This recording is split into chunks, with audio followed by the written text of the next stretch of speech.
Eu creio que ao longo desse tempo, Deus o tem abençoado, Deus o tem permitido passar por experiências que certamente Ele há de colocar para nós, como sendo relevantes para o ministério pastoral. É pastor atualmente há 34 anos, ali em Casimiro de Abreu, na Primeira Igreja Batista, e atualmente presidente da nossa Convenção Batista Fluminense. Deus o abençoe, Deus o use a partir deste momento. Vamos falar com Deus e Ele certamente há de nos conduzir a partir de agora através do seu servo. Querido Deus, toma o teu servo em tuas mãos. Nós te louvamos, ó Deus, porque tu trouxestes até aqui. E agora, ó Deus, permita que ele fale em teu nome. Querido Pai, toma e usa-o segundo o teu querer. Prepara-nos, ó Deus, a fim de que possamos sair daqui com o pote cheio da tua palavra. É o que te pedimos em nome de Jesus, suplicando perdão para os nossos pecados. Amém. Pastor Rafael, Deus o abençoe.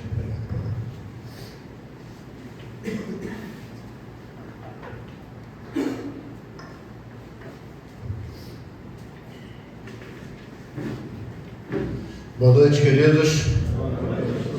Muito bom estar aqui, melhor ainda chegar a esta casa de ensino, a fim de compartilhar com vocês um pouco daquilo que Deus tem nos ensinado e um pouco daquilo que Deus tem também requerido de cada um de nós como servos dele, chamados por ele mesmo, a fim de que assim cumpramos o propósito que com o chamado que dele recebemos, temos para desenvolver. Acompanhei as 72 razões pelas quais vocês estiveram orando nesse tempo de preparação para o segundo congresso de formadores e formandos de opinião e opiniões que serão entregues ao povo de Deus, aonde cada um de vocês estiverem atuando, hoje como vocacionados, amanhã como pessoas que, cumprindo esta etapa de preparação, agora estarão trazendo para o reino de Deus o desenvolvimento daquilo que é essa tarefa tão especial.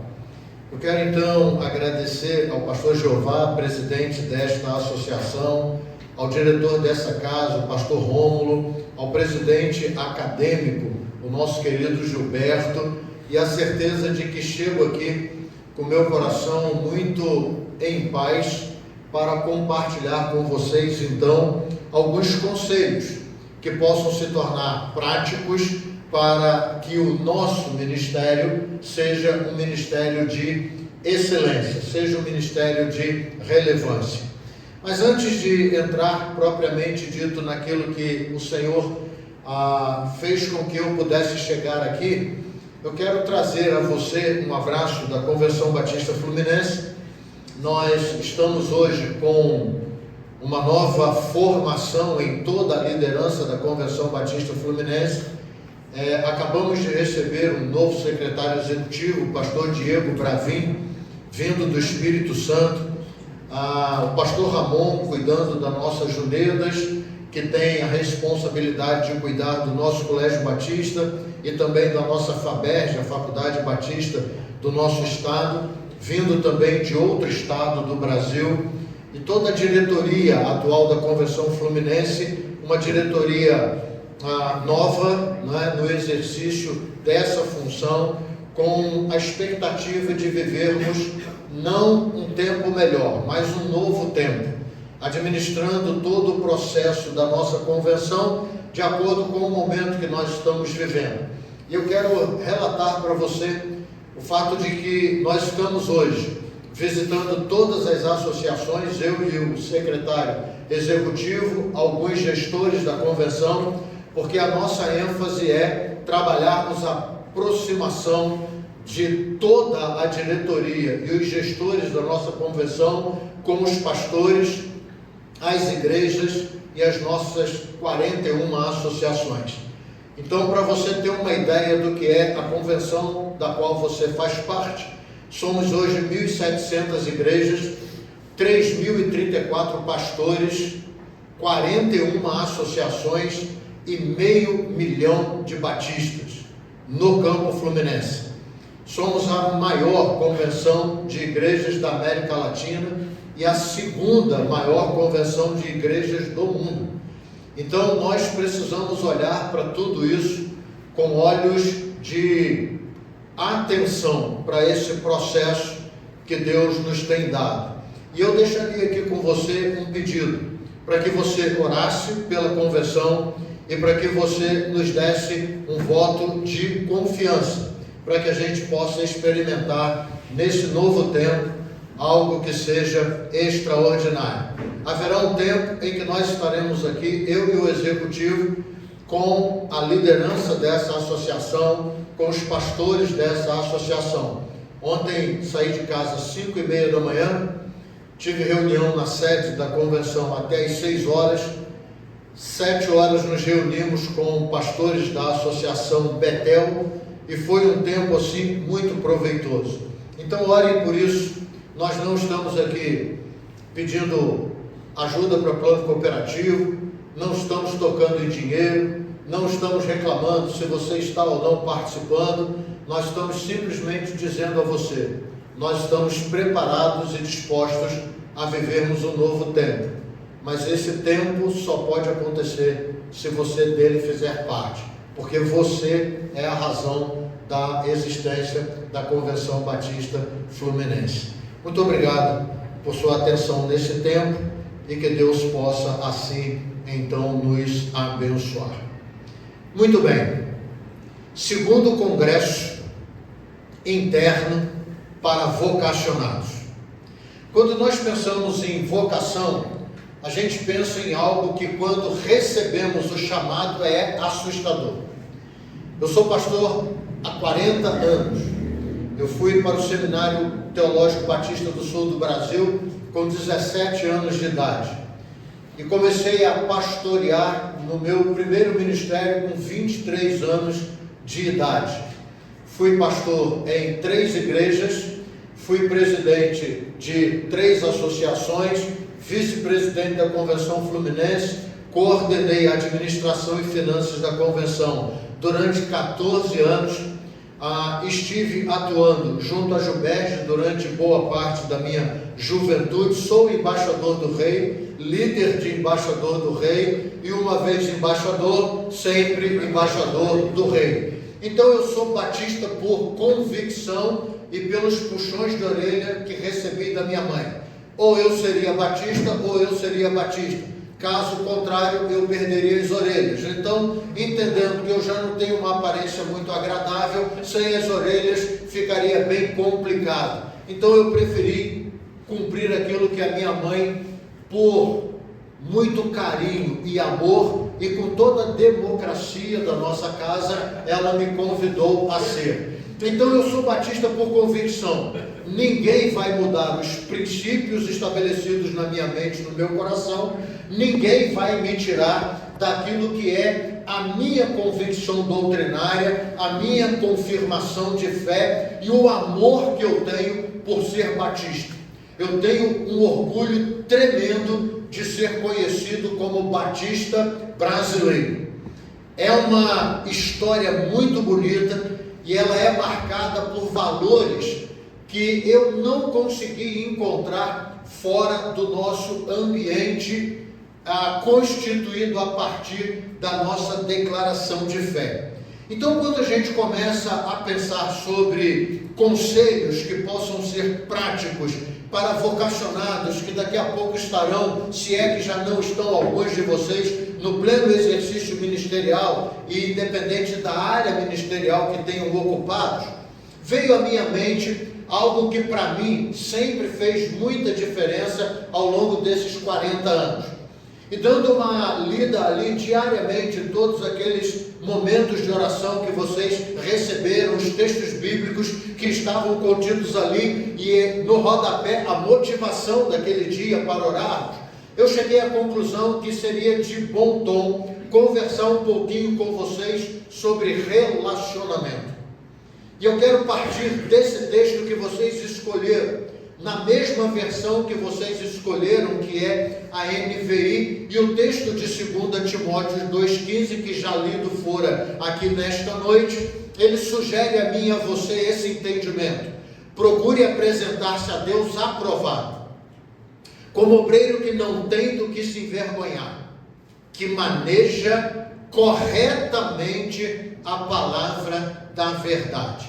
Se nós ficássemos só nesse texto, por si só, já seria extremamente produtivo, porque só esse texto já traz conselhos espetaculares para quem quer cumprir o ministério. Mas eu quero me atrever a passear um pouquinho mais com você, dentro do contexto da palavra de Deus, para sugerir a você juntos pensarmos sobre a importância dos relacionamentos que teremos que travar no exercício ministerial. E deixa eu dizer uma coisa para você assim, que eu não tenho nenhuma dificuldade de afirmar. Qualquer pessoa chamada para o ministério, seja ele de que natureza for, que não entender que ele terá que ser um elemento relacional, a melhor coisa que ele tem que fazer é desistir do chamado. Porque a partir do momento que você entrega a sua vida para esse chamado ministerial, a principal atitude que você precisa tomar é dizer para Deus, em alto e bom som, pode ficar tranquilo, eu falo sem microfone. Eu tenho uma voz não tão afinada quanto a sua, mas talvez na mesma potência. Então vejam bem, o que a gente faz quando a gente entrega a nossa vida para um chamado ministerial? E anotem isso aí no caderninho que vocês receberam. Quem quer viver o ministério tem que abrir mão da sua liberdade. Escrevam isso. Quem chega no ministério achando que vai ser dono da sua própria vida, não será bem sucedido no ministério, seja ele de que natureza for. E por uma razão muito simples. Você sabe por que nós somos chamados para o ministério? Porque há um povo, que é um povo chamado povo de Deus, que foi conquistado pelo sangue de Cristo lá na cruz. E é sobre este povo que eu e você estamos sendo convidados por Deus a cumprirmos o ministério que Ele nos vocacionou. Então é necessário que você compreenda o seguinte: a partir do momento que você for consagrado, ordenado, empossado, você não terá mais direito de fazer o que você quer, a hora que você quer, da maneira que você quer. Porque a sua vida passa a ser uma vida que representa não mais apenas você, mas toda a comunidade que é constituída como povo de Deus, Igreja de Cristo Jesus, e que terá que ser honrada através da sua vida em todos os ambientes aonde você estiver. Então guarde isso com você. Se nada do que eu falar aqui tiver proveito, e eu sei que falar para seminarista não é uma atividade muito simples, porque também já fui, mas se nada disso que eu vim dizer a você tiver proveito, guarde só isso. Se você não estiver disposto a abrir mão da sua total liberdade para viver a liberdade encontrada na palavra de Deus e pelo domínio do Espírito Santo, então você não será bem sucedido no seu ministério. Guarde isso com você. Primeiro relacionamento que eu queria deixar como conselho para você é o nosso relacionamento com pessoas. O ministério é isso aí. O ministério é você lidar com gente boa, gente que pensa que é boa, gente que não é boa, gente que tem certeza que não é boa e gente que está tentando melhorar de alguma forma. E até que Cristo venha, nenhum de nós chegará à perfeição. Amém? Então veja bem, o pior elemento da igreja que você vai pastorear, ou será ministro de música, ou será ministro de educação religiosa, é você mesmo.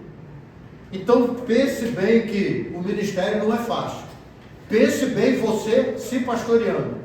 Pense bem você cuidando de você com as suas esquisitices. Então parta do princípio que gente é complicado, gente é difícil, gente tem problemas emocionais, espirituais, tem dias que são bons, tem dias que são ruins, mas esse é o material de trabalho que nós receberemos quando somos chamados por Deus para o ministério. E aí lá em Oséias, capítulo 1, os versos 11 e 12, tem uma ordem muito interessante, porque assim diz o Senhor Deus: eis que eu mesmo, procurarei as minhas ovelhas e as buscarei. Como o pastor busca o seu rebanho no dia em que está no meio das suas ovelhas dispersas, assim buscarei as minhas ovelhas, livrá-las-ei de todos os lugares por onde foram espalhadas, no dia de nuvens e de escuridão. Entendam uma coisa: nós vamos pastorear pessoas que elas estarão todo dia sendo atacadas por Satanás. Não tenham dúvida disso. As nossas ovelhas todos os dias serão atacadas por Satanás. De que maneira elas poderão ser protegidas? Quando nós, no exercício ministerial, e seja ele de que natureza for, nos apresentarmos a estas ovelhas como pessoas que foram separadas por Deus para terem um relacionamento de cuidado com elas, um relacionamento de entendimento com aquilo que tem sido a luta delas contra o pecado. Uma das coisas muito difíceis que eu acompanhei na minha trajetória ministerial foi a ideia de que alguns líderes tentaram incutir na nossa cabeça de que a ovelha, o membro da igreja, quando ele cai em alguma fraqueza ou em alguma fragilidade espiritual, a melhor coisa que a gente tem para fazer é afastá-lo do nosso meio. E eu sou oriundo de uma época em que toda a minha juventude, boa parte dela hoje está fora da igreja, porque foram excluídos do nosso meio, foram afastados do nosso meio, porque caíram numa fragilidade. E é interessante que a gente usa a Bíblia como nossa regra de prática e fé, não é? E o apóstolo Paulo, um dos ícones aí do Novo Testamento, e que serve de referência para nosso ministério, ele diz acerca dele mesmo o quê? O que eu quero fazer, eu não faço. O que eu não quero fazer é isto que eu faço, mas não sou eu que faço. É o quê? O pecado que habita em mim. Deixa eu dizer uma coisa para você: o pecado habita em você, o pecado habita em mim, e o pecado habita em todas as pessoas que estarão no contexto da igreja sobre a qual você exercerá o seu ministério. Então é necessário que a gente tenha olhos de muita compaixão e de muito amor para com essas pessoas. Billy Graham diz o seguinte: nós somos as Bíblias que o mundo está lendo, nós somos os sermões que o mundo está prestando a atenção. Se essa é a verdade, então nós precisaremos estar diante das pessoas da mesma maneira como Cristo esteve diante de mim e de você, quando nos encontrou em estado de rebeldia. Então ter relacionamento pastoral, ter relacionamento no cuidado com o ministério de música da igreja, ter relacionamento com as pessoas que trabalham a educação cristã na igreja, será algo extremamente necessário para que o ministério que eu e você iremos desenvolver seja um ministério de excelência, porque nós seremos questionados, nós teremos conflitos, nós seremos rebatidos. Dentro da igreja se levantarão pessoas tentando derrubar o nosso ministério, mas tudo isso é normal e tudo isso é natural. Por quê? Porque a igreja que eu e você estamos pastoreando e dela sendo parte, ela ainda está no mundo que jaz no maligno. Então nós não podemos nos desesperar no ministério com a adversidade. As adversidades, elas vão acontecer. A adversidade é algo que nos faz crescer todo dia, porque a gente vai aprendendo a depender mais de Deus. Você precisa desenvolver relacionamento com aqueles que estarão sob seu cuidado, porque no desenvolver desses relacionamentos, você passará a conhecer o seu rebanho, mas também ser conhecido dele. E a expressão do texto vai mostrando claramente que a ideia de estar sobre pastoreio é você ir atrás, é você ter olhos que possam enxergar as artimanhas de Satanás que vão produzindo na mente das pessoas, principalmente quando elas estão em época de fragilidade, conceitos que são completamente diferentes daquilo que eu e você aprendemos com a palavra. Veja bem, nós estamos num tempo em que, pasmem os senhores, nós temos pastores de internet chegando ao absurdo de aconselhar pais a não permitirem que os filhos cheguem agora às universidades, porque as universidades estão destruindo a fé dos nossos jovens. Eu tenho dito lá na primeira igreja batista em Casimiro de Abreu, lá na nossa igreja nós temos o maior colégio da cidade, temos o campus avançado da FABERJ, nós temos uma faculdade com 12 cursos, nós temos alfabetização de adultos, nós somos uma igreja com uma fomentação na área da educação muito especial. E eu entendo que a educação é um fator de transformação da sociedade e do ser humano.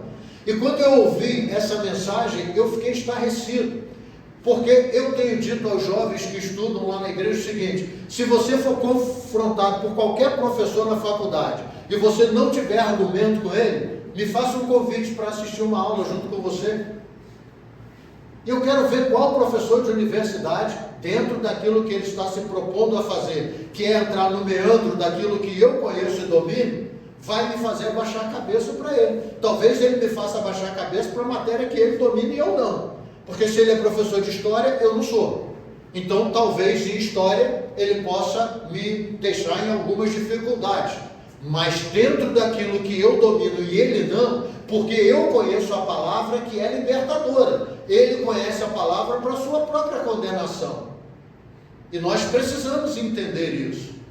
Nós não podemos hoje dizer aos nossos adolescentes e jovens para eles deixarem de estudar, porque eles vão ser confrontados com professores, doutrinadores dentro de universidade, que ao invés de estar lá pelo salário que ganham para ensinar a matéria sobre a cadeira que eles ocupam, querem se meter numa matéria que não tem nada a ver com o domínio e conhecimento deles. Mas por que eles estão fazendo isso? Porque durante muito tempo nós nos acovardamos, nós nos encolhemos, nós ficamos com a ideia de que a gente podia entrar para dentro do nosso universo, do nosso mundo, chamado nossas catedrais, e equiparmos as nossas catedrais com tudo que tem do bom e do melhor, ficar pintando parede de uma cor e de outra, e fazendo uma discussão teológica sobre parede pintada, não é? Esquecendo que o nosso trabalho, ele está do lado de fora, onde as pessoas estão morrendo sem Cristo e sem salvação. Nós saímos desse ambiente para vivermos o Evangelho reclusos, para vivermos o Evangelho dentro das nossas catedrais e fazendo força para provar que a minha catedral é mais bonita do que a sua catedral. E enquanto eu provo que a minha catedral é mais bonita que a sua catedral, o diabo está rindo da gente. E aí, quando a gente é confrontado por ele, a gente abaixa a cabeça e sai correndo. E aí os nossos jovens estão indo para o mundo. Sabe por que os nossos jovens estão indo para o mundo? Porque nós estamos valorizando as nossas catedrais. Deixamos de valorizar o ensino da palavra. Deixamos de valorizar o conhecimento dos princípios que são inegociáveis. Deixamos de valorizar uma prática sacerdotal, onde eu vou ver alguém sendo pressionado pelo pecado e eu não deixarei lutando sozinho, mas eu entrarei na luta com ele. Então o grande desafio para nós hoje é entendermos que nós precisamos nos relacionar. Nós precisamos ter parceiros de oração. Nós precisamos ter pessoas com quem a gente possa compartilhar as nossas aflições. Eu sou preletor de encontro de casais, eu tenho falado aí em alguns encontros de casais nesse Brasil e fora dele. E uma das coisas mais trágicas que eu tenho visto dentro da igreja é quando eu pergunto em encontro de casais, quem são os conselheiros de vocês? E a maioria dos casais cristãos tem como conselheiros casais que não são cristãos. E aí não sabem por que tanto casamento tem dado errado dentro do contexto cristão. Sabe por quê? Nós estamos nos aconselhando com quem não acredita naquilo que nós acreditamos. O mundo não crê no casamento, eu creio. Como que o mundo que não crê no casamento poderá me aconselhar a manter o meu casamento? Assim é a nossa prática da fé. Como que eu vou me aconselhar com alguém que diz que a Bíblia é coisa do homem? Como alguém que diz que a igreja me escraviza? Como alguém que diz que o Evangelho é para quem não tem inteligência? E eu vou abaixar a minha cabeça diante dessas afirmações. Então, quando nós deixamos de nos relacionar, nós nos empobrecemos, porque a razão de sermos igreja é estarmos com pessoas. Porque qual foi a comissão dada aos discípulos? Eles deveriam ir por todo o mundo, e eles deveriam ir para fazer o quê? Eles deveriam ir para anunciar a pessoas o Evangelho. E aquelas que acreditassem, elas deveriam ser batizadas. E isso criaria então o quê? Relacionamento. Relacionamento. Então o ministério, para ser excelente, ele precisa ser entendido dessa maneira. E aí eu quero abrir um parênteses e dizer a vocês algumas coisas que afastam pastores e líderes de liderados. Veja bem, talvez você vá para uma igreja que te dê um excelente salário. E graças a Deus por isso. Agora, a principal forma de você usar o excelente salário que você vai receber é você, antes de usar o primeiro centavo desse salário, entender quem é a igreja que está te pagando esse salário. Então veja bem, o fato de você receber um excelente salário não te dá o direito de estipular para você um modo de vida que seja diferente do modo de vida das pessoas que estão te pagando esse salário. Entenderam isso? Porque senão você não vai se relacionar com elas. A sua casa precisa ser uma casa próxima àquilo que é a casa da membresia da sua igreja. O seu carro precisa ser um carro próximo àquilo que é o carro da membresia da sua igreja. Você tem na membresia da sua igreja irmãos que andam em um carro nacional, em um carro aí que custe até 100 mil reais, e você aparece lá num Porsche Cayenne que custa R$1 milhão, e você vai querer se relacionar com as suas ovelhas? De que maneira? Primeiro, elas nunca serão bem-vindas no seu Porsche Cayenne. E segundo, quando você tiver que entrar no Fiat Uno com uma escada presa ao REC, você não vai entrar. Entendem por que eu comecei a palavra dizendo que a minha liberdade passa a ser de domínio absoluto de Deus? Eu posso ter um excelente salário, mas ele não pode me fazer ter um estilo de vida diferente do estilo de vida da congregação que eu pastoreio. Para que eu possa entender que esse excelente salário talvez chegue na minha conta para que nenhum membro da minha congregação tenha que mendigar o pão. Sabe qual é o grande problema nosso como pastores? É que nós nos sentimos reis, príncipes. E aí a gente faz campanha missionária e a gente não dá oferta. A gente faz cantina na igreja, mas come de graça. A gente faz almoço para a campanha, mas a gente quer almoçar de graça. Eu, minha esposa, minha filha, meu genro, meus 50 netos, meu parente, meu pai, meu vizinho. Você vai se relacionar com essa igreja como? Como que você imagina que aquela irmã que ficou o dia inteiro lá na cozinha fazendo aquele almoço missionário para que a igreja possa dar uma oferta de missões, ela que fez o almoço, pagou para almoçar, ver você chegar lá muito bem vestido, muito bem equipado, sentar à mesa para que alguém te sirva e no final das contas você não paga. A sua oferta de missões não precisa ir. Você acha mesmo que vai haver relacionamento entre você e esse povo? Você acha mesmo que aquela ovelha sua que te vê nessa situação, ela vai ter tranquilidade para se deixar pastorear por você? É dura essa palavra que eu estou dizendo a vocês? É, mas ela é o que eu tenho visto nas minhas andanças pelo Brasil. Eu não sei como que vocês trabalham isso, mas eu aprendi isso com o pastor Hernandes. E ele, numa conferência que nós estávamos juntos, ele disse que um dia ele chegou para pregar em uma igreja, e ele é uma referência aí nacional, apesar de não ser da nossa denominação, mas é uma referência. E ele chegou, pregou, e depois que pregou, chamaram o pastor e alguns pastores que estavam ali para jantar lá embaixo, num refeitório, em algum lugar. E ele diz que quando ele chegou lá, estava todo mundo jantando, e todo mundo sentando naquela mesa branca, de cadeira, tudo bonitinho, e o pastor disse a ele: pastor, a nossa sala é uma sala que está ali no segundo andar. E ele se dirigiu para a escada, e segundo ele, quando ele pisou no primeiro degrau, ele diz: meu Deus, para onde eu estou indo? Para o inferno. E aí ele voltou e ele disse: pastor, eu não sei aonde o senhor quer me levar, mas eu sei aonde eu quero ficar, e eu quero ficar aqui, aonde as pessoas que me trouxeram, para que eu pudesse abençoá-las, se sintam abençoadas em todo o tempo. Então, aquilo que eles estão comendo aqui, eu também comerei. Parece bobagem isso, né? Mas por que você acha que hoje as nossas celebridades da música não podem mais cantar nas nossas igrejas? Porque a gente não tem competência financeira para pagar o cachê deles.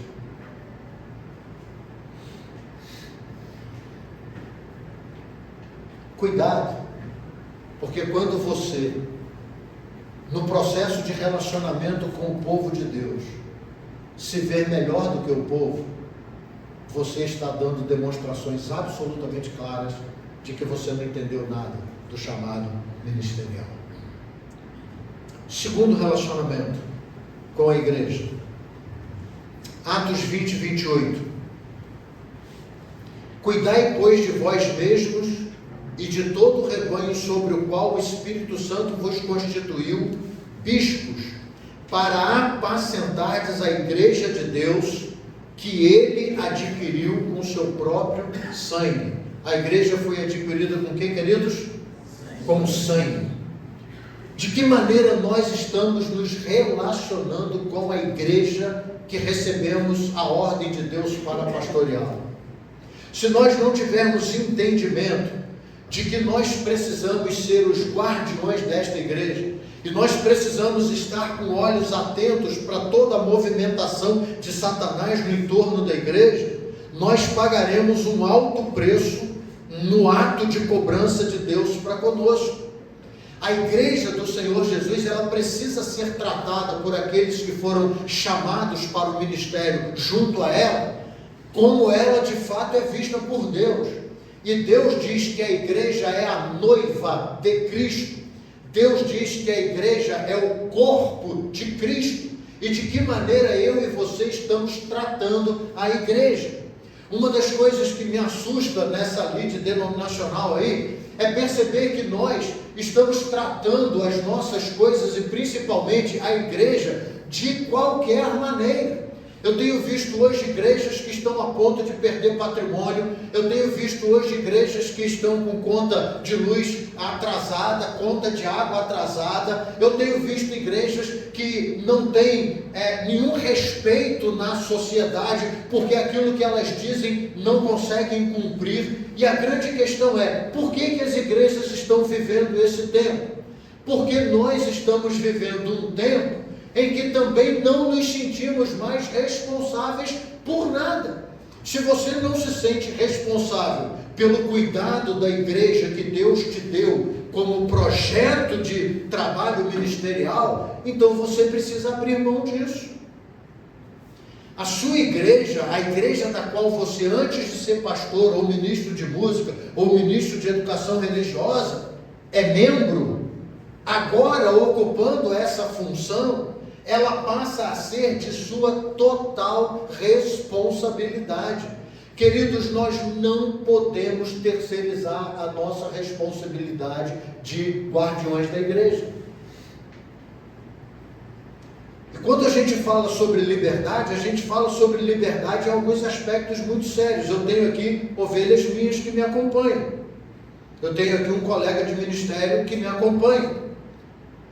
E a grande verdade, eu vou falar e eles sabem que é assim. De que maneira eu protejo a minha igreja? Fazendo com que eu seja o mínimo possível alvo de críticas do mundo em relação à igreja. Então o pastor precisa entender o seguinte: tudo aquilo que eu vier a fazer, eu tenho que fazer antes pensando de que maneira as minhas ovelhas serão atacadas por esse feito meu, por esse ato meu. Entendem isso? As nossas ovelhas são atacadas mesmo. Por quê? Você que vai para o ministério, saiba disso. Você, a partir da sua ordenação, será conhecido como alguém que não faz nada e que ganha muito. Agora, as pessoas podem pensar isso a nosso respeito? Podem. O que não pode acontecer? É que a gente dê razão ao pensamento delas. Elas podem dizer que nós não fazemos nada e ganhamos muito.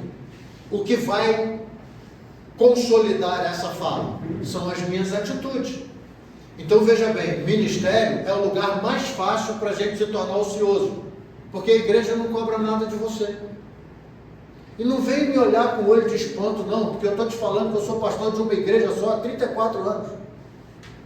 E a única coisa que eu vejo a igreja se preocupar é assim: pastor, você está com olheira, pastor, você está com a cara cansada, para um pouquinho, descansa, fica em casa. A igreja, ela nos ama de uma maneira tão extraordinária que chega a ser preocupante. Então, se você quiser ficar exatamente à toa, o ministério pastoral é um bom lugar para isso. Basta você ir lá quarta-feira pregar um sermão, mas vê se prega um sermão mais ou menos. Vai também ficar copiando sermão de internet, porque aí também já é um pouco demais, né? E domingo de manhã e domingo de noite. Se tiver seminarista na igreja, dá até para você fazer uma parceria com ele. Você prega de noite que está mais ibope, ele prega de dia. De dia você vai para a praia que tem sol, de noite vai estar frio. Entenderam isso? Eu tenho direito de sair de férias com a minha família. Você também tem. E eu vejo todas as minhas ovelhas saindo de férias e elas postam nas redes sociais cada coisa horrorosa. Os caras de sunga. Rogério de vez em quando sai de férias e posta as fotos dele, sunga, com a barriga branca, um negócio horroroso. E todo mundo acha lindo, que legal, o Rogério está de férias com a família. Eu saio de férias com a minha família, ninguém sabe onde eu estou. Não há uma foto minha de férias em rede social. Só quem sabe onde eu estou sou eu e minha esposa que está comigo. E as nossas filhas que hoje moram fora, elas precisam saber, porque caso a gente morra, alguém tem que saber onde a gente está. E aí você diz assim: mas não é um direito seu, você não está de férias? A igreja não te deu férias? Deu. Aliás, a igreja que eu pastorei, ela nem me dá férias não. Ela só pergunta assim: pastor, vai sair que hora? Vai descansar um bocadinho. Se eu for atrás da minha igreja, eu fico de férias 12 meses no ano. É sério. Eu tenho hora que eu fico assustado com a maneira como aquelas pessoas tratam os pastores que ali trabalham. Mas eu não tenho que estar preocupado com a igreja, porque a igreja me deu ou não me deu férias. Sabe qual é o grande problema? É que eu vou lá num clube e posto uma foto na piscina. Essa foto hoje chega em todos os lugares. E aí eu tenho uma ovelha que ganha um salário mínimo e está trabalhando, varrendo a rua em Casimiro de Abreu. E ela é dizimista fiel. O dízimo dela paga o meu salário.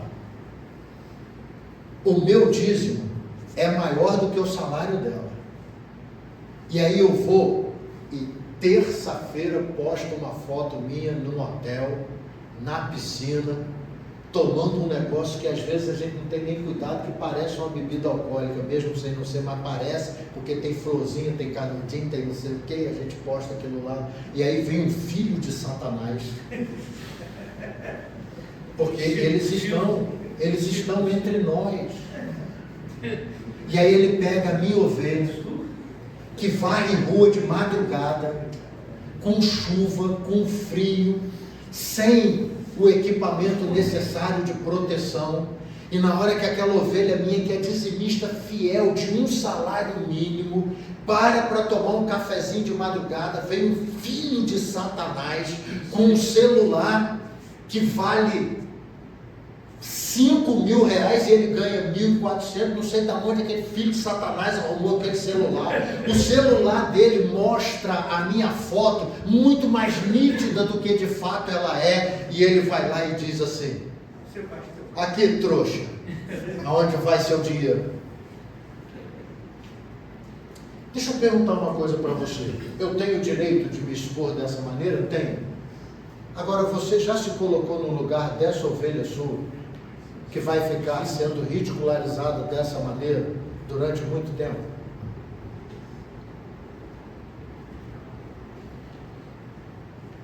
É um entendimento que, se nós não tivermos, nós não cuidaremos da igreja, porque cuidar da igreja não é só ficar pregando belas peças de teologia, não. Aliás, um dos grandes problemas que a gente vê hoje são muitos teólogos em púlpito de igreja, né? Púlpito de igreja é lugar de alimentar gente, teologia é dentro de seminário.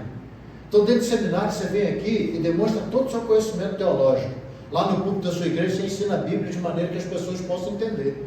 Porque se você falar para o púlpito da sua igreja pregar um sermão em grego e em hebraico, às vezes até sem saber grego e hebraico, mas porque você decorou algumas expressões, eu pergunto a você em que você estará edificando aquela pessoa que nem alfabetizada foi.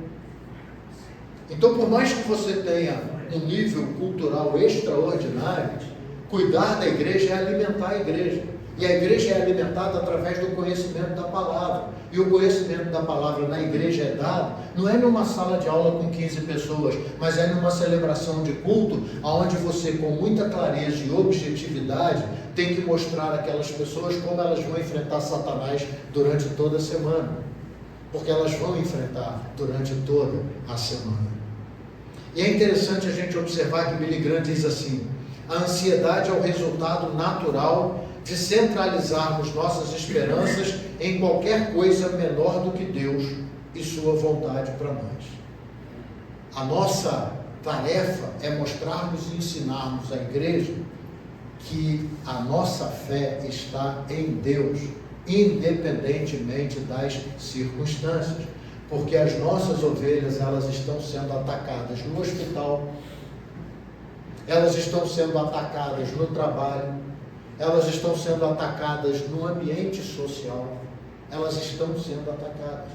Eu fui ao hospital de Casimiro de Abreu e eu tenho acesso ao hospital, não porque eu seja melhor do que os outros, mas é porque eu sou o pastor mais velho da cidade, né? Então isso tem que ter algum valor, né? E eu pedi ao diretor do hospital o seguinte: eu queria pedir a você uma gentileza. Qualquer membro da primeira igreja internado aqui, você não autorize visita de nenhum líder religioso, de nenhuma denominação, sem que antes alguém da igreja venha aqui ver. Parece antipático isso, né? Mas eu já cheguei no hospital para visitar uma ovelha minha, que ela estava sendo exorcizada. E havia uma pessoa ali, determinando que o diabo saísse daquele corpo. Mas aquele corpo que estava ali enfermo, é de uma ovelha minha, que serve a Deus, com integridade de vida. E eu tive que entrar quase que numa luta corporal com aquele líder religioso, e tirá-lo de cima daquela minha ovelha, e deixar claro para ele, que se havia demônio em algum lugar ali, o demônio estava nele. Aquela minha ovelha, ela estava doente, mas mesmo que ela não tivesse, ela não tinha capacidade de entrar numa discussão desse tamanho com alguém que estudou para isso. Então alguém precisa protegê-la, e quem tem que proteger sou eu e você, porque você está aqui no seminário para aprender a proteger a sua igreja dos ataques sistêmicos dos filósofos em teologia que estão por aí. A nossa atenção, queridos, ela tem que ser uma atenção diária, Nós precisamos estar diariamente atentos àquilo que tem acontecido com o nosso povo. Agora, de que maneira você tem cumprido o ministério? O ministério te dá total liberdade? Eu preguei um sermão quando eu fiz 35 anos de ministério, e a minha esposa mesmo falou: rapaz, eu fiquei bem na dúvida quando você fez essa afirmação. Eu falei: não tem problema não, ela tranquiliza o meu coração. Era uma afirmação em relação a mim mesmo, era uma afirmação coletiva, né? E eu disse o seguinte: Deus não me deve mais nada. Eu não espero que Deus faça mais nada por mim. E é por isso que eu tenho tranquilidade de andar todos os dias da minha vida sabendo que aquilo que eu tinha que receber, Deus já me deu.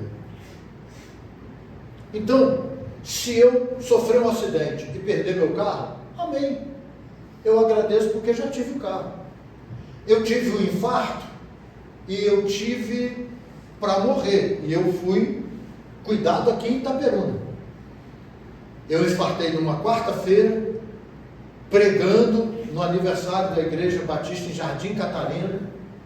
Saí de lá, fui para o Instituto do Coração infartado. Saí do Instituto do Coração 3 horas da manhã com uma receita de um remédio de verme, porque o cardiologista que estava lá, me examinando infartado, descobriu que eu estava com verme. E eu fui para Casimiro, dormi. No outro dia fui atendido por um cardiologista de pijama, e ele olhou para mim e disse: pastor, seu eletro não está dando nada, mas posso te pedir uma coisa? Eu falei: pode pedir. Vai em Macaé fazer um eco. E eu disse: tudo bem, doutor, se é para ir, estou indo. Entrei no carro, minha filha dirigindo, me levaram para Macaé. Enquanto eu estava indo para Macaé, ele ligou para todos os meus parentes que são médicos, e ele disse o seguinte: ó, Rafael está indo para aí, pastor Rafael está indo para aí, está infartado. E está infartado sério. O exame dele aqui não deu nada, mas é o segundo que ele fez, e a gente tem um protocolo. Mas pode acreditar, por minha experiência, ele está infartado. Se vocês tiverem dúvida, olhem a cor dele. E eu fui para Macaé, achando que estava tudo normal, eu estava só com verme. Isso era quinta-feira. Sexta-feira começava um congresso lá na igreja chamado Louvate, que dá 2.000, 2.500 pessoas. E eu cheguei em Macaé. Quando eu olhei aquele monte de parente médico lá, meu tio, eu falei: opa, esse verme deve ser um verme excelente, né? Deve ser daquele que não é qualquer um que recebe. E aí eu já olhei para o meu tio e disse: ó, resolve esse negócio aí, porque sexta-feira começa um congresso lá na igreja e eu tenho que estar lá. E ele disse: tá bom, então espera aí. E daqui a pouco entrou o cardiologista e disse: tudo bem, pastor? E eu disse: doutor, agiliza, estou com um congresso lá na igreja. Ele falou: estou agilizando, fique tranquilo. E daqui a pouco eu fui para o CTI. Do CTI eu fui fazer uma angioplastia. O equipamento parou no meio do processo. 4 horas da manhã o cardiologista apareceu no CTI, e quando eu olhei aquele camarada eu falei: esse é Jesus, eu já morri, eu já cheguei no céu e eu não me dei conta disso ainda, porque um cardiologista, 4 horas da manhã, ir a um hospital para ver um paciente, não é normal. Não sei se tem algum médico aqui, mas não é normal, né? Até porque não é de extrema necessidade. E ele virou para mim e disse: vamos lá fazer de novo? Eu falei: doutor, está estragado o equipamento. Ele falou assim: não, eu estava trabalhando nele até agora, eu consegui botar para funcionar. E aí eu tive a certeza que eu estava no céu. Eu falei: não vou ver mais minha família, não vou ver mais ninguém, agora eu devo estar indo para o juízo final, né? Para saber qual é a rua de ouro que eu vou morar, se a casa é a minha ou é da minha empregada, né? Aquele negócio do tijolinho que eu mandei tanto, né? Aquela história que vocês gostam tanto aí. E eu comecei a fazer aquele negócio e a máquina parou de novo. 5 horas da manhã me botaram numa ambulância, descendo um dilúvio. E eu vim aqui em Itaperuna. E você vai entender por que eu estou te contando tudo isso. E aqui em Itaperuna, o médico que me recebeu, ele, o filho e a filha, já havia chegado o meu irmão, minha filha fisioterapeuta estava ali, ela mora em Brasília. E ele disse assim: tudo que não pode acontecer é uma embolia. Se fizer embolia, tem que ser centro cirúrgico, cirurgia aberta. E eles começaram a fazer o processo. E eu não sei quem já passou por isso aí, né? Você acompanha tudo. Tem uma tela enorme aqui, você vai vendo tudo. E aí, quando meu coração apareceu ali, ele olhou para minha filha e falou: você é fisioterapeuta? Falou: sou. Você já viu um coração? Ela falou: já. Então me explica que lugar de irrigação é esse aqui? E ele apontou com o dedo. E eu ouvi a minha filha dizendo assim: para mim é desconhecido. E eu ouvi o médico dizendo: realmente é desconhecido. Isso aqui é algo que precisa ser estudado, porque não existe naturalmente. Por isso ele não morreu. Mas você sabe por que isso aconteceu? Porque lá no centro cirúrgico, eu tive que ter uma oração séria com Deus. A minha igreja tinha sofrido uma divisão. E a minha igreja estava sofrendo muito. E naquele processo de divisão, eu como pastor, que fui responsabilizado por uma coisa que eu não fiz, eu simplesmente quis pastorear, a minha igreja sofreu porque eu fiquei calado. Eu fui cuidar da igreja ao invés de cuidar daquilo que estavam falando a meu respeito. E por que eu tomei essa decisão? Porque eu sabia que eu não tinha feito. Você pode dizer que eu fiz, mas eu é que tenho que ter convicção que não fiz. Porque a sua verdade não vai transformar a minha verdade em mentira.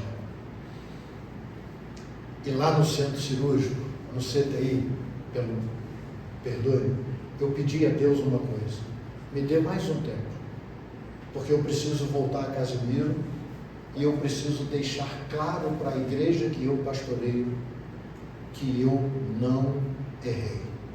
A cidade precisa saber que eu não errei, para que a igreja não sofra essas consequências. Então, a partir dessa oração, eu entendi que tudo que aconteceu e estar aqui hoje tem a ver com o fato de que a minha mente, o meu coração, fizeram com que eu pudesse dizer a Deus, na hora em que o que estava em risco era a minha vida, que a minha preocupação não tinha nada a ver com a minha família, não tinha nada a ver com as minhas filhas, com os meus netos, porque eles estavam bem, todos servindo a Deus. A minha preocupação tinha a ver com a congregação que eu pastoreava, porque ela não podia sofrer as consequências de algo que não era verdadeiro. Os milagres de Deus acontecem, e eles estão sempre por acontecer. Então, no seu ministério, qualquer força que se levantar contra você, coloque para Deus sempre a sua preocupação com a igreja, para que ela não seja atingida. E Deus fará coisas extraordinárias acontecerem na sua vida, e milagres extraordinários se estabelecerão na sua vida, por causa da sua consciência de que você é responsável por aquilo que Deus te deu em confiança. Por último, eu quero falar com você sobre o relacionamento nosso com o sistema. Esse sistema maluco que está aí, não é? E deixa eu dizer uma coisa para vocês, e eu não vou abrir possibilidade para a gente discutir essa temática, mas nós vivemos pós-pandemia e agora nesse processo de eleição no Brasil, um dos momentos mais caóticos da igreja cristã, quando nós vimos a igreja deixar de acreditar em Cristo Jesus para acreditar em Bolsonaro e Lula.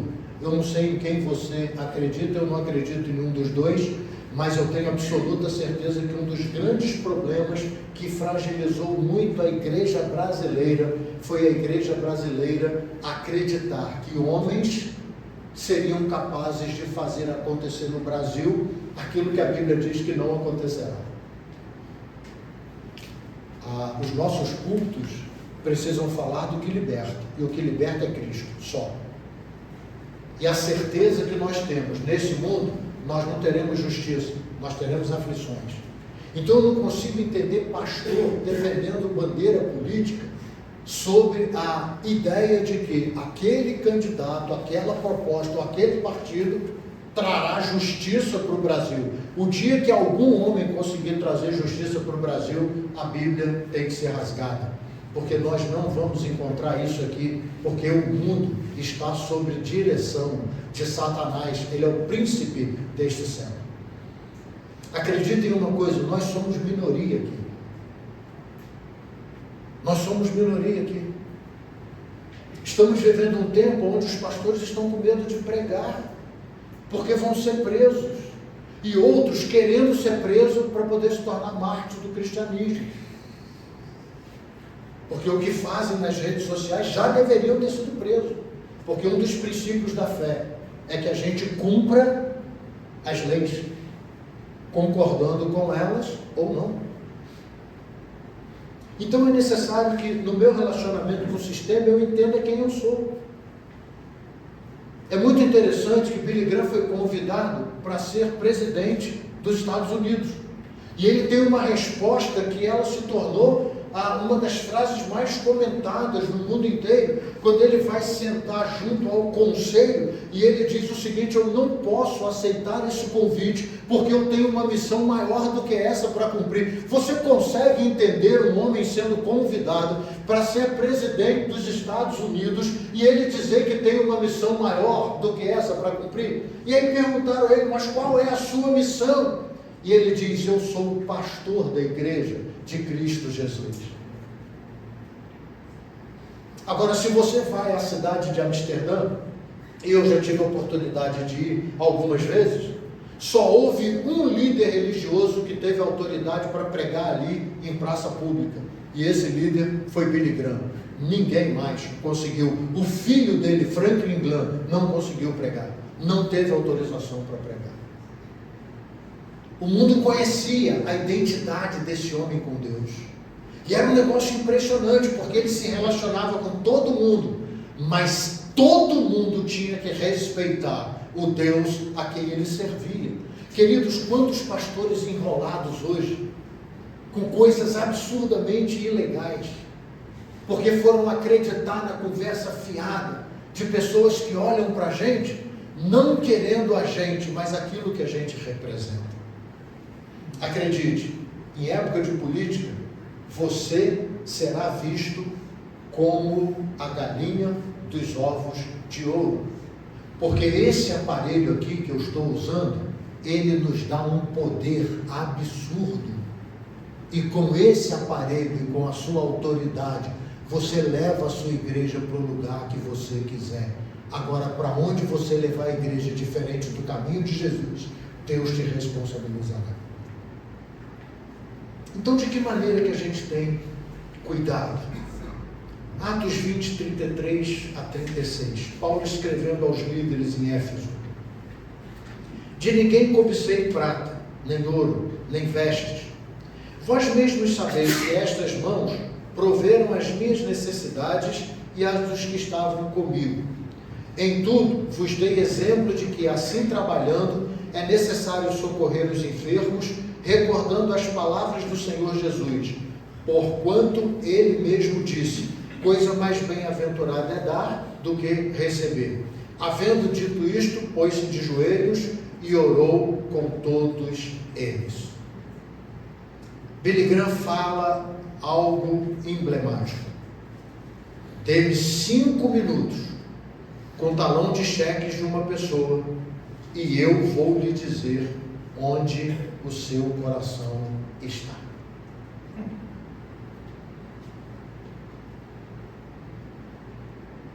Queridos, nós estamos vivendo um tempo de falta de caráter, falta de integridade. E os nossos seminários hoje, e vocês podem ser o recomeço de uma nova etapa, precisam voltar a preparar homens e mulheres para o pastoreio. Porque os nossos seminários sempre foram vistos como casa formadora de profetas.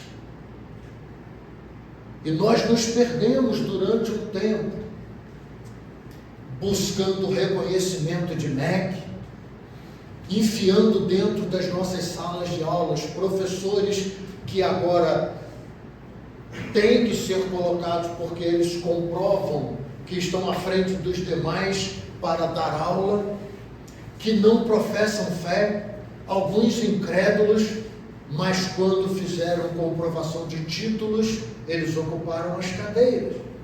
E nós começamos a ver sendo formado na nossa denominação um monte de gente que sabia um monte de coisa, menos amar a Deus e a igreja como noiva de Cristo Jesus. E depois a gente não sabe por que virou essa bagunça toda. Sabe por que virou essa bagunça toda? Porque nós sabemos muito de quase tudo, mas não sabemos quase nada daquilo que é o suficiente. Se você quer ser um pastor excelente, você tem que levar as pessoas a se afastarem do pecado, através do ensinamento da palavra, mas principalmente através da junção, ensinamento da palavra com testemunho de vida. Há muitos pastores que pregam excelentes sermões que eles nunca conseguiram viver. E esse é o grande problema que tem fragilizado a nossa igreja e a nossa denominação. Perdemos a credibilidade. Eu ouvi de um seminarista semana passada uma frase que ela me chamou a atenção de forma muito dolorida.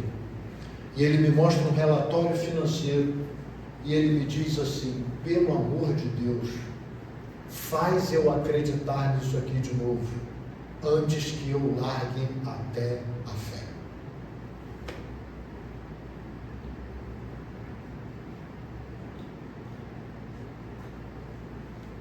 Não fale no púlpito da sua igreja sobre dízimo, se você não é dizimista. E a gente está cheio de pastor falando de dízimo que não é dizimista. Aliás, tem alguns até provando por A mais B que o dízimo não é bíblico.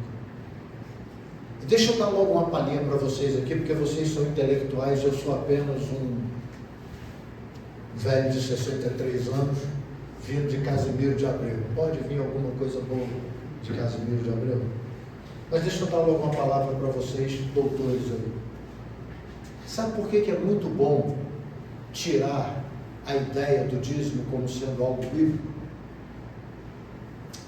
O cara que faz isso não está preocupado com quem é dizimista, não. Vocês precisam entender os meandros. Precisam entender aquilo que vem nas entrelinhas. O cara que mais condena hoje o dízimo, que é um pastor oriundo da nossa denominação batista, eu já estive na igreja dele 6 vezes, e a igreja dele não trabalha com dízimo, porque a oferta é voluntária, e ele orienta as pessoas a darem não parte, mas tudo o que elas não tiverem necessidade. Eu gostaria também de descaracterizar o dízimo na minha igreja, e começar a induzir as pessoas, ao invés de darem 10% do seu salário, darem por fé 90% como oferta, não como dízimo, e administrarem a vida com 10%. Os filhos das trevas, conquanto com o título de pastores, são mais prudentes do que os filhos da luz. Agora o castigo, ele acontecerá, porque Deus não se deixa escarnecer. Aquilo que o homem plantar, ele vai colher. Ensine a Bíblia. Ensine a Bíblia. Diga à sua ovelha que ele não é obrigado a ser dizimista, mas ele deve ser, e ensine a ele por quê. E quando ele for dizimista, não faça do púlpito da sua igreja um lugar de comércio. Porque uma das coisas que nós precisamos aprender é que se a igreja é dizimista, nós como administradores precisamos ter habilidade para administrar o dízimo. Agora não é justo a minha igreja ser dizimista e todo domingo eu ficar pedindo oferta. Quando a igreja é dizimista e todo domingo eu peço oferta, tem alguma coisa errada na administração. Eu estou gastando mais do que eu posso. Eu estou fazendo coisa que eu não posso fazer. E não é direito comprar um ônibus para a minha igreja e chegar no púlpito da igreja e dizer aos irmãos: Deus nos abençoou, compramos um ônibus, ninguém me autorizou a comprar, eu comprei. E agora nós vamos dividir um carnê para todo mundo pagar. Isso está errado. Você não tem autoridade para contrair dívida para ninguém pagar, muito menos as suas ovelhas. Então, de que maneira você se relaciona com um sistema? De que maneira você negocia com pessoas vantagens para a sua igreja? De que maneira você aceita o trabalho dentro da sua igreja? De que maneira você paga as pessoas que prestam serviço na sua igreja? Qual é o valor do salário, da categoria da pessoa que presta serviço na sua igreja que ela está recebendo? Entendem, queridos?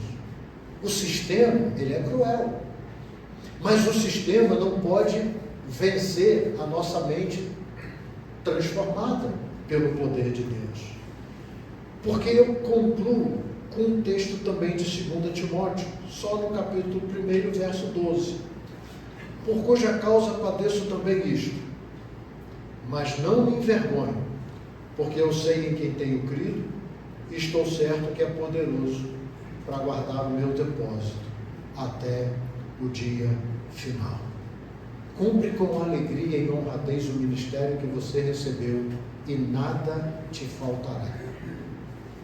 Não tente ajudar a Deus, porque você não tem competência para isso.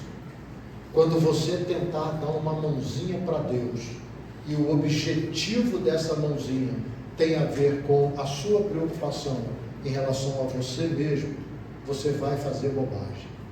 Você quer viver um ministério que seja excelente?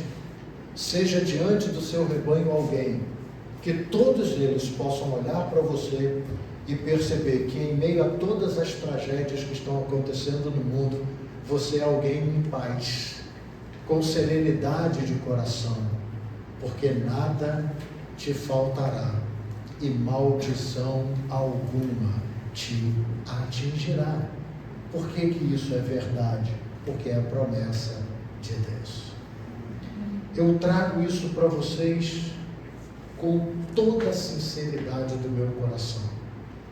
E eu digo para você, nós poderemos adquirir todo o conhecimento se nós não nos relacionarmos bem com pessoas, não nos relacionarmos bem com a igreja da qual somos parte, conquanto tenhamos um cargo de responsabilidade.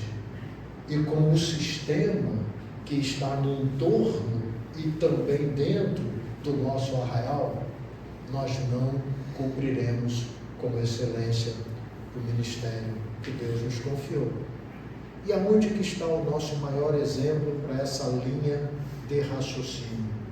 O nosso maior exemplo para essa linha de raciocínio é Cristo Jesus. E é só você avaliar de que maneira Jesus se relacionou com pessoas.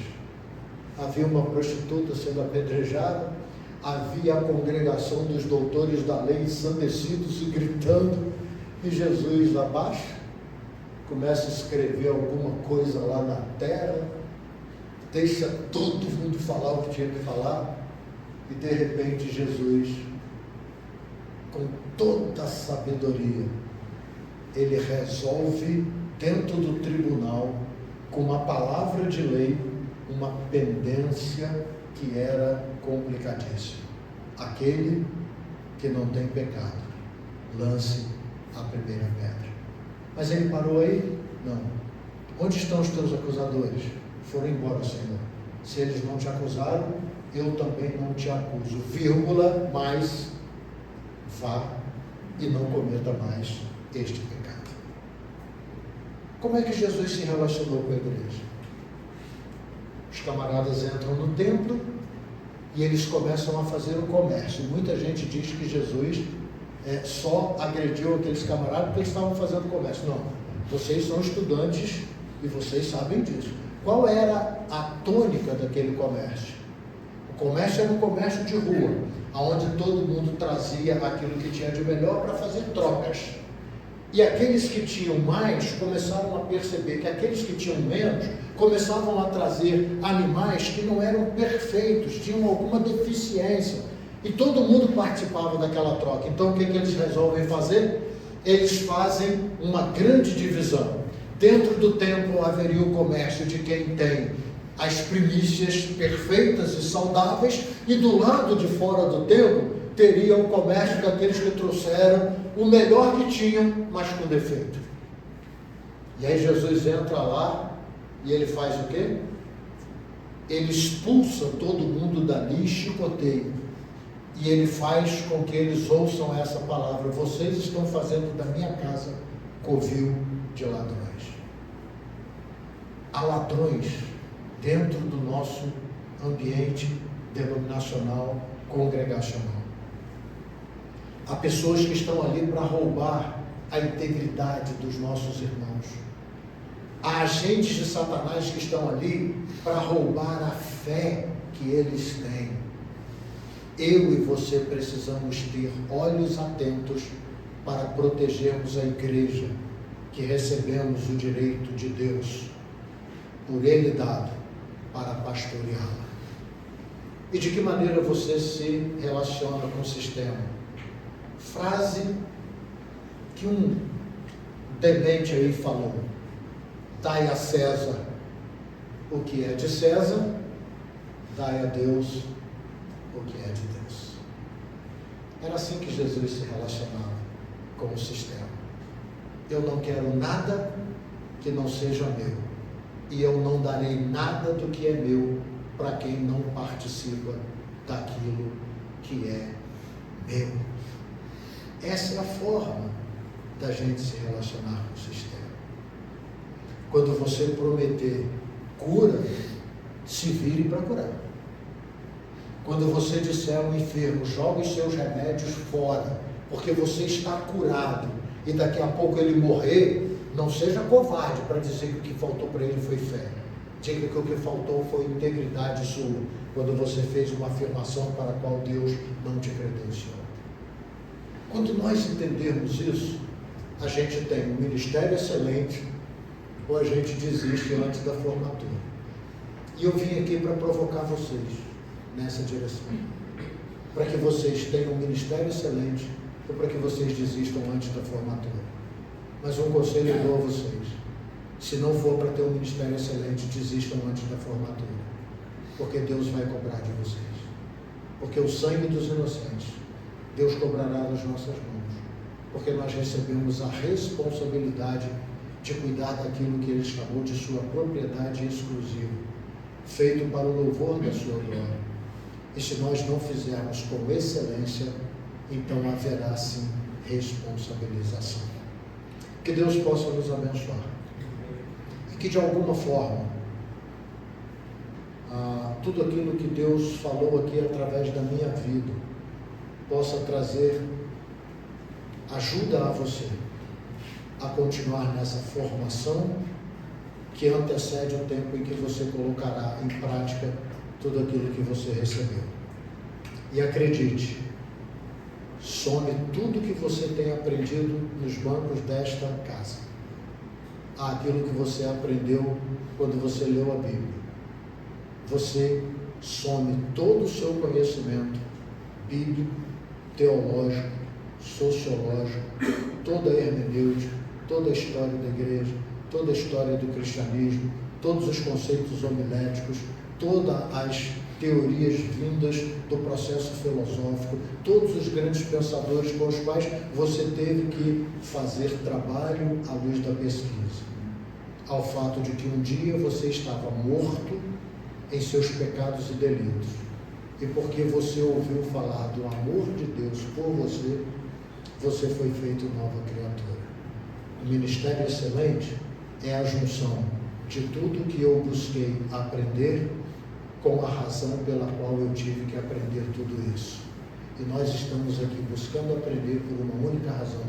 Hoje somos novas criaturas, preparados para darmos prova da razão da nossa fé.